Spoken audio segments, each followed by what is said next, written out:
जब राष्ट्रीय अध्यक्ष डॉक्टर मुरली मनोहर जी जोशी थे, उस समय जो उन्होंने यात्रा की थी पूरे भारत की, उस दौरान उसके कन्वीनर के रूप में मोदी जी ही दायित्व निभा रहे थे।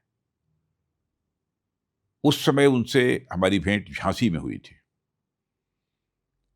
और झांसी में जोशी जी के बोलने के पहले उन्होंने 1-2 मिनट 4 मिनट तक अपने भी विचार व्यक्त किए थे और मैंने देखा कि उनको विषय को प्रस्तुत करना और उनकी बोलने की शैली, ये सब बहुत ही प्रभावी थी।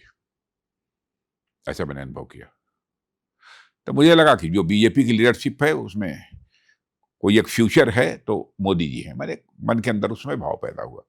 2006 से जनवरी से ही मैं राष्ट्रीय अध्यक्ष रहा, तो उस समय तो हमारी भेंट मुलाकात बराबर होती रही है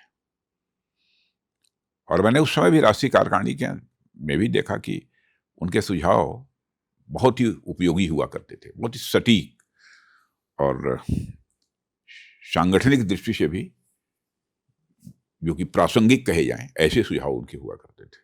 पर्सनल डिसिप्लिन का जहाँ तक सवाल है, इलेक्शन कैंपेन समाप्त हुआ, समाप्त होने के बाद फिर वो आए हमारे यहाँ, मैं अशोका रोड पर रहता था रेजिडेंस पर, अध्यक्ष जी आपको अपना रिपोर्ट कार्ड देने आया हूँ, मैंने अपना कैंपेन का काम पूरा कर दिया जो दायित्व आपने दिया था। तो इस प्रकार के डिसिप्लिन वो पॉलिटिकल वर्कर थे और अपनी टीम के साथ बराबर जो है जॉली मूड में रहते हैं।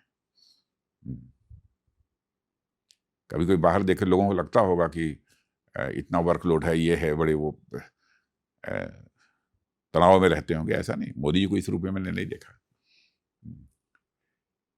एक से एक किस्से और कहानियां आज भी सुनाते हैं, बहुत ही आनंद की अनुभूति होती है उस समय संगठन के काम करने में भी। मैंने जब वो प्रधानमंत्री नहीं बने थे, जब वो प्राइम मिनिस्टर वो इलेक्शन कैंपेन कमेटी के चेयरमैन जब घोषित हुए थे उस समय भी, और फिर बाद में प्राइम मिनिस्ट्रियल कैंडिडेट घोषित हो जाने के बाद लगभग देश के 17-18 राज्यों में हमारा उनका साथी दौरा हुआ था। तो उस समय भी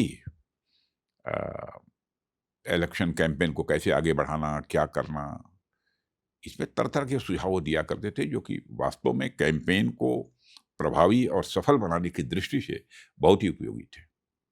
जब मुझे बाद में मालूम हुआ कि उन्होंने कई विदेश यात्राएं पहले ही कर ली हैं, मैंने मुख्यमंत्री वगैरह बनने के पहले ही जब संगठन की जिम्मेदारी निभा रहे थे उस समय भी मैंने समाज को समझने की, केवल अपने देश समाज के को समझने की नहीं, बल्कि पूरा विश्व को समझने की एक उनके मन के अंदर हैंकरिंग जिसे कहते हैं, ललक,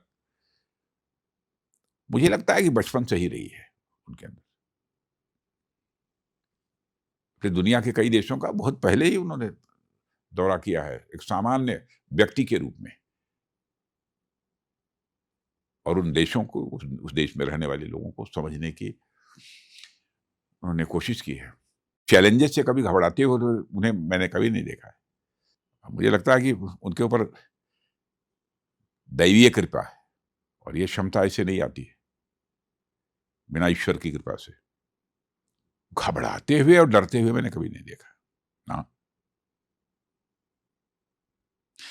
काल्पनिक क्षमता की भी अद्भुत धनी है, संवेदनशील भी उतने ही है। मैंने देखा तुरंत कोई ऐसी घटना हुई, आंखों में आंसू आज आ जाते हैं, और परिश्रम करने की तो अथक क्षमता परमात्मा ने दे रखी है। बिना दैवीय कृपा के, बिना ईश्वर की कृपा के संभव नहीं होता। और मुझे लगता है परमात्मा ने उनको कुछ वो सोच समझ कर इस धरती पर भेजा है।